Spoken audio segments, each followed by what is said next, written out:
আপনি আমি সত্যিকারের মানুষ পাপ করবে, এটাই স্বাভাবিক। আপনি যত বড় অন্যায় করেন, ক্ষমার দরজা খোলা। সুবহানাল্লাহ বলেন না? আপনি যত অপরাধী হন, আপনার জন্য তওবার দরজাটা ওপেনিং করা আছে, জাস্ট মৃত্যুর 1 সেকেন্ড আগ পর্যন্ত। যেমনি ইমাম হুসাইনকে পাহারা দিয়ে নিয়ে এসেছিলেন কুফা পর্যন্ত ইয়াজিদ বাহিনীর পক্ষ থেকে সবচেয়ে বড় বীর যিনি, কিন্তু তিনি যখন বুঝতে পারলেন যে আমি কি করেছি, রাসূলের আহলে বাইতের সাথে অন্যায় করেছি, অপরাধ করেছি, এখন আমাকে যেই কোনো মূল্যেই হোক আমাকে এখান থেকে মুক্তি পেতে হবে, অপরাধ থেকে আমাকে মুক্ত হতে হবে। ইমাম হুসাইনকে ডাক দিয়ে বললেন, হে আলী মোকা, আমি তো কত বড় অন্যায় অপরাধ করেছি, আপনাকে শত্রুদের একেবারে মুখোমুখি এনে দাঁড় করিয়ে দিয়েছি, কিন্তু এখন আমি তওবা করতে চাই, ক্ষমা চাইতে চাই, আল্লাহ কি আমাকে মাফ করে দিবে? তখন ইমাম হুসাইন রাদিয়াল্লাহু তাআলা আনহু প্রশ্ন করলেন, তোমার নাম কি? আমার নাম হুর। তখন এই কথা বলার পর তখন ইমাম হুসাইন রাদিয়াল্লাহু তাআলা আনহু বলে দিলেন, আল্লাহ রাব্বুল আলামিন তোমাকে ক্ষমা করে দিবে। সুবহানাল্লাহ বলেন না? আপনাদের আমার কথাগুলো কি ভালো লাগে? শুনতে মন চায়? কার কার মন চায়? মন থেকে হাত উঠাবেন। যার মন চায় না হাত উঠানোর দরকার নাই। ইয়া রাসূলুল্লাহ, ইয়া রাসূলুল্লাহ, জিন্দাবাদ জিন্দাবাদ। আপনারা কি আহলুস সুন্নাত ওয়াল জামাতকে পছন্দ করেন? সবাই? আহলুস সুন্নাহ ওয়াল জামাত ইজ দ্য বেস্ট পার্টি। পৃথিবীতে মৃত্যুর আগে মুসলমানের মধ্যে ৭৩টা দল হবে। কয়টা? জোরে বলেন, কয়টা? কে বলেছেন? আমার রাসূল বলে গেছেন। রাসূলের কথার মধ্যে কোনো সন্দেহ আছে? যে সন্দেহ করবে তার ঈমান থাকবে? আমার রাসূল বলেছেন, আহলুস সুন্নাহ ওয়াল জামাত ইজ দ্য বেস্ট পার্টি। আহলুস সুন্নাত ওয়াল জামাত হলো শ্রেষ্ঠ দল, যেই দলকে বিনা হিসাবে জান্নাতের ঘোষণা দিয়েছেন আমার আল্লাহ। তবে হ্যাঁ, আপনি যদি এই দলের অন্তর্ভুক্ত হয়ে অপরাধ করেন, অপরাধের জন্য কিন্তু সাজা আপনাকে ভোগ করতেই হবে। তবে সত্যিকারের আহলে সুন্নাত ওয়াল জামাতের মানুষ, সত্যিকারের নবী প্রেমিকরা কখনো জেনে বুঝে অন্যায় করতে পারে না। আর যদি মনের অজান্তে অপরাধ করেই ফেলে, আল্লাহ রাব্বুল আলামিন তার জন্য ক্ষমার দরজাটা খুলে রেখেছে, এমন ভাবে খুলে রেখেছে, আপনি যদি মৃত্যুবরণ করার আগে অনুতপ্ত হয়ে অনুশোচনা করে আপনি যদি তওবা করতে গিয়ে আপনার মনের অজান্তে চোখ থেকে জাস্ট একটা ফোঁটা পানি, কয় ফোঁটা? একটা ফোঁটা চোখের পানি যদি আপনার মনের অজান্তে বের হয়ে আসে, আমার রাসূল বলেছেন তোমার জন্য জাহান্নামের আগুন হারাম হয়ে যাবে। তাহলে আমরা গুনাহ করব, এটাই স্বাভাবিক, তাই তো? আর জোরে বলেন, আমরা গুনাহ করব, এটাই তো বাস্তব। কেন গুনাহ করব? কারণ শয়তান আমাদের পিছনে লেগেই আছে, আমরা ভালো কাজ করি। এই যে আজকে আপনাদেরকে বলি, আপনাদেরকে খুশি করার জন্য বলছি না, একদম মানে যেটা আল্লাহ রাসূলের কথা সেটাই বলছি। আজকে আপনারা যারা এই জান্নাতের বাগানে এসেছেন আর যারা আসতে পারেনি, আপনাদের মধ্যে আর যারা আসতে পারেনি তাদের মধ্যে আকাশ পাতাল পার্থক্য। কেন পার্থক্য আমি আপনাদেরকে বলি, ডিসটেন্সটা কতটুকু আপনারা দেখেন।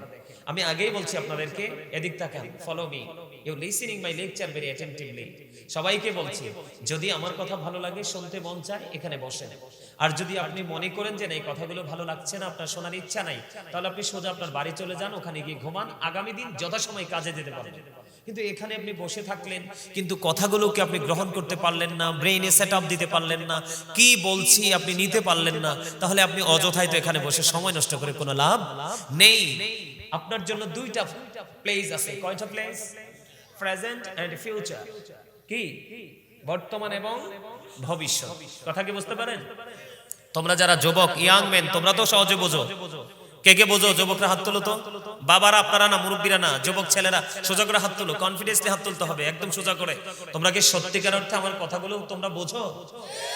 সবাই মুরব্বীরা সবাই বলে না আমিন। মুরব্বীদেরকে বলতে বলছি আমিন, কারণ আমাদের ভবিষ্যৎ প্রজন্ম হচ্ছে তারা। কথা বলেন, নেক্সট জেনারেশন হচ্ছে তারা। হাত নামো, হাত নামো। তো কেন প্রশ্নটা করলাম? কারণ আমাদের বর্তমানে যুবকরা হচ্ছে সবচেয়ে বেশি হুমকির মুখে। যেমন তোমরা রাগ করো না, এই তোমরা আমার দিকে তাকাও, কে কারো দিকে তাকাইও না। আমি তোমাদেরকে সারা রাত আলোচনা শোনাইতে আসি নাই, কিছু সময় আলোচনা করব, তোমাদের হেদায়েতের জন্য এখানে আসছি। তোমরা বলো তো, তোমরা মুসলমান না?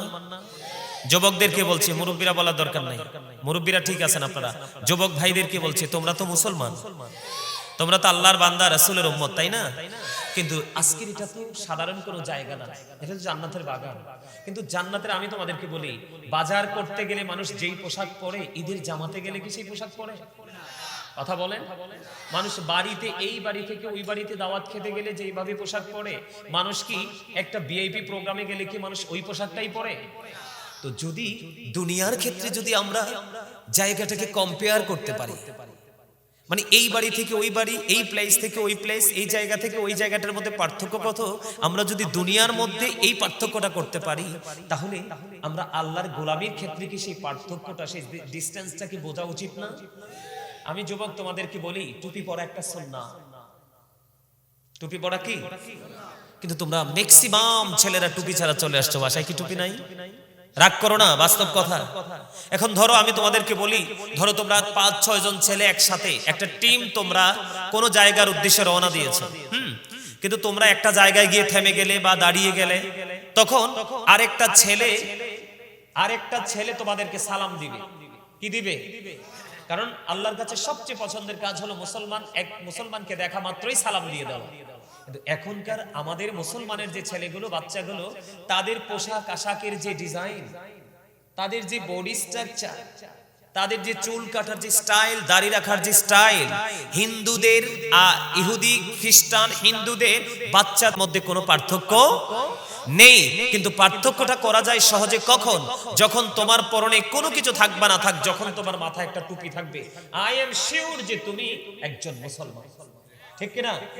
তখন কিন্তু তোমাকে অপরিচিত একটা ছেলে দেখে কি দিয়ে দিবে? সালাম দিয়ে দিবে। কিন্তু তোমার মাথায় টুপি নাই, দাড়ি রাখার স্টাইল তো ইহুদিদের স্টাইল, চুল কাটার ডিজাইন তো পুরোটাই ইহুদিদের ডিজাইন। আপনারা দেখবেন সেলুনে গেলে এখন আর মানে সুন্নাহ মোতাবেক চুল কাটার কোনো ডিজাইন আপনি খুঁজে পাবেন না, কারণ ওখানে ডিসপ্লেতে যা দেওয়া আছে সবগুলো ইহুদিদের। আমি ভুল বললাম? এখন যুবক তোমাদেরকে মিন করে বলছি, আল্লাহ বলেছেন save yourself and your families from the fire. আল্লাহ বলেছেন কো আনফুসাকুম ও আহলিকুম নার। আজকে তোমাদেরকে লজ্জা পেয়ে চলে যেতে হবে না, আজকে থেকে তোমরা শিক্ষা নাও, কারণ আমরা মুসলমান, আমাদের ফিউচার আছে, আমাদের জন্য অনেক নিয়ামত বরাদ্দ করা আছে, কিন্তু আমরা নিজেদের দোষের কারণে আমরা নিয়ামত থেকে বঞ্চিত। কথা বলেন না? তা আল্লাহ কি বলছে? তুমিও বাঁচো, তোমার পরিবারকেও জাহান্নাম থেকে বাঁচাও। বলেছে কে? আল্লাহ। এখন আমার মিশন হচ্ছে তোমাদেরকে বাঁচানো। তো কেন বললাম? তুমি অন্য সব জায়গায় যে পোশাকে চলে গেলে, কিন্তু নামাজ পড়তে তুমি সেই পোশাকেই চলে গেলে। তুমি তো দেখা করতে গেছো কার সাথে? আল্লাহর সাথে। কার সাথে? যিনি কুল কায়নাতের মালিক, যিনি মাত্র এই সব কিছু সৃষ্টি করতে ওনার মাত্র সময় লাগছে মাত্র কয়দিন? ফি সিত্তাতি আইয়াম, মাত্র 6 দিন। কয়দিন? 6 days। কয়দিন? মাত্র 6 দিন। There is no good but Allah। সে আল্লাহ ব্যতীত কোনো উপাস্য নেই, কোনো ইলাহ নেই। আল্লাহ is one। قل هو الله هو أحد لا إله إلا الله। There is no good but Allah। তিনি কেমন স্রষ্টা, আমি তুমি প্রিপারেশন নিতে হয়, প্রস্তুতি নিতে হয়। ওই কাজটাকে এই কাজটাতে নিজেকে ইনভলভ করার জন্য আমাকে প্রিপেয়ার করতে হয়। কিন্তু আল্লাহ রাব্বুল আলামিনের ক্ষেত্রে কি হয়? আল্লাহ বলে কুন ফায়াকুন। আল্লাহ অর্ডার করতে দেরি, জাস্ট এটা সংগঠিত হইতে দেরি হয় না, তাৎক্ষণিকভাবে হয়ে যায়। কোন বলতে দেরি, ফায়াকুন হতে দেরি হয় না। তাহলে সেই মালিক, ওয়ালিল্লাহি মা ফিস সামাওয়াতি ওয়া মা ফিল আরদ ওয়া ইলাল্লাহি তুরজাউল উমুর। আসমান জমিনে যা কিছু আছে সবকিছু কার? যুবক ভাইরা তোমরা বলো। এই যে দেখেন, এই যে দেখেন, এই যে দেখেন, এই যে দেখেন, আমার বরাবর যে লাল মাফলার বরাবর যে সুন্দর ছেলেটা, এই যে আমার আঙ্গুল বরাবর, ওই যে চশমাওয়ালা ভাইয়ের পাশে যেটা, এটা তোমার সাথে, এই যে তোমার সাথে, এটা তোমার সাথে একটা কথা বলছি, ওই ছেলেটা এতক্ষণ কিন্তু এক্সাম্পল কিন্তু চোখের সামনেই, যে পরিবর্তন আল্লাহ চাইলে কিভাবে করে। এতক্ষণ কিন্তু আমি দরুদ পড়ছি, জিকির করছি, সে কিন্তু একটা ছেলে খেলার মতো বসেছিল। মনে হয় যে ছেলে খেলার একটা জায়গা এসছে, তার মধ্যে একটা বিচলিত মনোভাব ছিল। কিন্তু দেখলাম যখন কয়েকটা কথা বললাম, দেখো তার মধ্যে কি পরিবর্তন, নিবিড় এক ধৈর্য তার মধ্যে চলে আসছে এবং টুপি মাথায় দিছে। জোরে কন্যা সুবহানাল্লাহ, আরো জোরে বলেন না সুবহানাল্লাহ। আমি তোমাদেরকে বলি, তোমরা যারা যুবক যারা আছো তোমাদেরকে মিন করে বলছি, এটা কোনো হাসি ঠাট্টার জায়গা না, এটা একটা ক্লাস। এটা কি? এটা প্রফেশনালি একটা টিচিং প্রফেশন। আমি তোমাদেরকে টিচিং দিতে আসছি। তোমরা মনে করবে যে আমরা পৃথিবীর ক্লাসে যখন বসি শুধু দুনিয়াকেই জানতে পারি, ঠিক না? আমরা শুধু দুনিয়াটাই অর্জন করি, কিন্তু এটা এমন একটা ক্লাস, এত গুরুত্বপূর্ণ একটা ক্লাস। এই ক্লাসে তুমি তোমার ফিউচার, তোমার প্রেজেন্ট এন্ড ফিউচার, তোমার এই দুটো সময়, দুটো কাল, দুটো ট্রান্সকে ব্রাইটনেস করতে হলে এই যে ক্লাসগুলো, এই যে পরিবেশগুলো, এগুলোর কোনো বিকল্প। মসজিদের ইমাম সাহেব প্রতিদিন তিনি আলোচনা করেন। ওনার আলোচনা মানে মজার হলেও গ্রামের মানুষ অনেক সময় মজার করে নিতে জানে না, কারণ উনি তো আমাদের মাঝে কন্টিনিউয়াসলি আছে। কিন্তু বছরে যখন একবার মাহফিল হয়, নতুন নতুন মুখগুলো আসে, মানুষের একটা আকর্ষণ থাকে না? আর এই আকর্ষণই হলো মানুষের শিক্ষার জন্য, নিজের মধ্যে একটা পরিবর্তন করার জন্য, লাইফ স্টাইল থেকে চেঞ্জ করার জন্য গুরুত্বপূর্ণ এক ভূমিকা রাখে এই মানসিকতাটা। আমরা আল্লাহর সাথে দেখা করতে আসছি, কার সাথে? এখন আমি কি লোকাল কোনো পোশাক পরে আসবো? কথা বলেন। এখনকার বিয়ে বাড়িতে অনেক অন্যায় অপরাধ হয় না? বিশেষ করে সবচেয়ে বড় অপরাধ হলো ডিজে পার্টি। হয় কি হয় না? আল্লাহ রাসূল কি বলেছেন? The music and musical instrument will be increased. কিয়ামতের পূর্বক্ষণে গান বাদ্যযন্ত্র বেড়ে যাবে। এই গান বাদ্যযন্ত্র বেড়ে যাওয়া কিয়ামতের একটা আলামত। কিন্তু তোমরা যখন বিয়ে বাড়িতে যাও, তোমরা বলো তো, বন্ধু ফ্রেন্ড সার্কেলরা যখন তোমাদেরকে ইনভাইট করে বিয়েতে যাওয়ার জন্য, তোমরা তখন কি করো? ঘরের সবচেয়ে সুন্দর পোশাকটা পরে যাও, যাও না? অথচ ওখানে কি হয়? অপরাধ হয়, হয় না? ওখানে কি হয়? গুনাহ হয়। কিন্তু তুমি আজকে যেখানে আসছো, এখানে গুনাহ তো হবেই না, বরং তোমার আমলনামা থেকে পাপগুলো ঝরে ঝরে পড়তেই থাকবে। জোরে কন্যা সুবহানাল্লাহ। আমি যেটা বলতে চেয়েছিলাম, একটা কথা বলতে গিয়ে অসংখ্য কথা আমি তোমাদেরকে বলে দিয়েছি। একটা কথা, যে কথাটা বলতে চেয়েছি, আমরা অপরাধ করেছি। আমরা কি করেছি? আমরা অপরাধী। আমরা অপরাধ থেকে মুক্তি পেতে চাই, চাই কি চাই না? আমরা অপরাধ থেকে মুক্তি পেতে চাই। অপরাধ থেকে মুক্তি পেতে হলে আপনার আমার আমাদের মধ্যে দুটো জিনিসকে সমন্বয় করে রাখতে হবে। কয়টা? কথা বলেন যুবক ভাইরা, হাত তুলে দেখাও। কয়টা? সবাই হাত তুলে দেখাও না। কয়টা? কয়টা? অপশন দুইটা। কয়টা? আল্লাহ বলেছে হাত নামান। আল্লাহ কি বলেছেন? আল্লাযীনা আমানু, যারা ঈমান এনেছে, ওয়া কানু ইয়াত্তাকুন, এবং তাকওয়া অবলম্বন করেছে। তাকওয়া মানে হলো ভয়, অনুশোচনা করা, অনুতপ্ত হওয়া। আমরা বিভিন্ন কাজ করার পরে আমাদের মধ্যে একটা মানে মনের মধ্যে একটা কম্পন সৃষ্টি হয় না? আয় হায় রে, আমি তো একটা নেগেটিভ কাজ করে ফেলছি, এরকম কিছু চিন্তা আসে না? এই যে চিন্তা আসা, এটাই হলো মুমিন, এটাই হলো মুক্ত, এটাই হলো পরিপূর্ণতা হওয়ার একটা সম্ভাবনা। আল্লাহ বলেছেন কি? আল্লাযীনা আমানু, যারা ঈমান এনেছে, ও কানু ইয়াত্তাকুন, এবং তাকওয়া অবলম্বন করেছে, লাহুমুল বুশরা, তাদের জন্য সুসংবাদ, ফিল হায়াতিদ দুনিয়া, দুনিয়ার জীবনে, অফিল আখিরা, এবং পরকালের জীবনে। আওয়াজ করে বলেন না সুবহানাল্লাহ।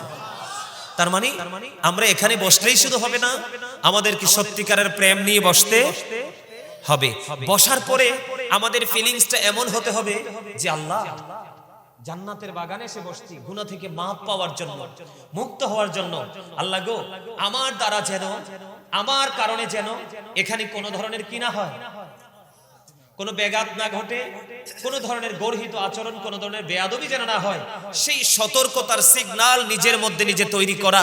এই দুটো জিনিসই হলো একটা মানুষ পরিপূর্ণতা অর্জন করার জন্য বড় ভূমিকা, যথেষ্ট। আল্লাহ আমাদেরকে সেইভাবে চিন্তা করার তৌফিক দান করুন। সকলে বলুন আমিন। আরো যারা বলুন আমিন। আমি ছোট্ট একটা আয়াত তেলাওয়াত করেছি পবিত্র কালামে হাকিম থেকে। আল্লাহ রাব্বুল আলামিন বলেছেন, ওমা আরসালনাকা ইল্লা কাফাতাল লিন-নাসি বাশীরা ওয়া নাযীরা। আল্লাহ রাব্বুল আলামিন আল্লাহর হাবিবকে মানব জাতির নিকট সুসংবাদ দাতা এবং ভয় প্রদর্শক হিসেবে পাঠাইছে। তার মানে রাসূল কিন্তু একজনই, আমার আপনার প্রাণের রাসূল, মাই ডিয়ার প্রফেট মুহাম্মদুর রাসূলুল্লাহ সাল্লাল্লাহু আলাইহি ওয়াসাল্লাম। ঠিক কিনা বলেন? I love my prophet. আপনি আপনার রাসূলকে ভালোবাসেন না? মুহাম্মদুর রাসূলুল্লাহ সাল্লাল্লাহু আলাইহি ওয়াসাল্লাম। সম্মানিত উপস্থিতি, রাসূল এসেছে আমাদের কাছে কি নিয়ে? দুটো বার্তা নিয়ে। কয়টি? একটা হলো নেগেটিভ, আরেকটা হলো একটা হলো ভালো, একটা হলো মন্দ, একটা হলো আলো আর একটা হলো আধার, একটা হলো সুখ আর একটা হলো দুঃখ, একদম সোজা হিসাব। এই দুনিয়াতে কেউ সুখী কেউ দুঃখী, তাই না? দিক কয়টা? দুইটাই তো। এই জায়গা তো দিক কয়টা? উঁচু নিচু, আলো আধার, ঠিক না বলেন? কয়টা? এখন আল্লাহ রাসূল নেগেটিভ পজিটিভ এই দুটোর মধ্যে পার্থক্যটা কিভাবে হবে? যারা চলার পথে আল্লাহ রাসূলের আইনকে মেনে চলবে তাদের জন্য সুসংবাদ, আর যারা মানতে পারবে না, মানতে পারবে কিন্তু মানছে না। কেন মানছে না আমি আপনাদেরকে বলি। আজকে এই মুহূর্তে রাত তো বেশি হয় নাই, এখনো 12টা বাজে না? বাজে। এখনকার ছেলেরা তোমরা বলো তো 11টা 12টায় কি এখনকার ছেলেরা ঘুমায়? ঘুমায় না তো। মোবাইলে না, কিসে? মোবাইলে থাকে না। কিন্তু মাহফিলে যদি এলাকার সব মানুষ আসতো জায়গা কি হতো? হতো না। কিন্তু আসে তো নাই। আসছে? আসে নাই। আমি বলে দিই আপনাদেরকে, আজকে যারা আসছি, যারা আল্লাহর পথে চলি, তাদের জন্য হলো ঠিকানা কোথায়? জান্নাত। আর যারা আসতে পারেনি তাদের ঠিকানা কোথায়? ওই যে আমি বলেছিলাম আপনাদের কথার মাঝখানে ফেলে চলে গেলাম যে শয়তান কি। আজকে আমরা যারা এসছি, আমরা শয়তানের সকল অপশক্তিকে ছিঁড়ে ধুমড়ে মুছতে আমরা জান্নাতের বাগানে ঢুকে গেছি। আর যারা আসতে পারেনি তাদের জন্য ভয়ঙ্কর তথ্য। আল্লাহ রাব্বুল আলামিন বলেছেন, ইন্না শাইতানা লাকুম আদুউন ফাত্তাখিযুহু আদুওয়া। আল্লাহ রাব্বুল আলামিন বলে দিয়েছেন, Satan is the eternal enemy of the believers. ঈমানদারদের প্রকাশ্য শত্রু হলো শয়তান। এই শয়তান কি শত্রু হিসাবেই গণ্য। যারা পবিত্র কাজে যুক্ত হয় না, পবিত্র কাজে ডাকলেও তারা ইনভলভ হতে চায় না, আযান দিলে হাইয়া আলাস সালাহ শোনার পরেও যারা মসজিদে যেতে চায় না, আজকের এই জান্নাতের বাগান পাওয়ার পরেও যারা আসে না, আল্লাহ রাব্বুল আলামিন তাদেরকে শয়তানের ওয়াসওয়াসাতে আবদ্ধ করে রাখছে। নাউজুবিল্লাহ। এই ভয়ঙ্কর কথা শুনলে কেউ সুবহানাল্লাহ বলে? নাউজুবিল্লাহ বলেন।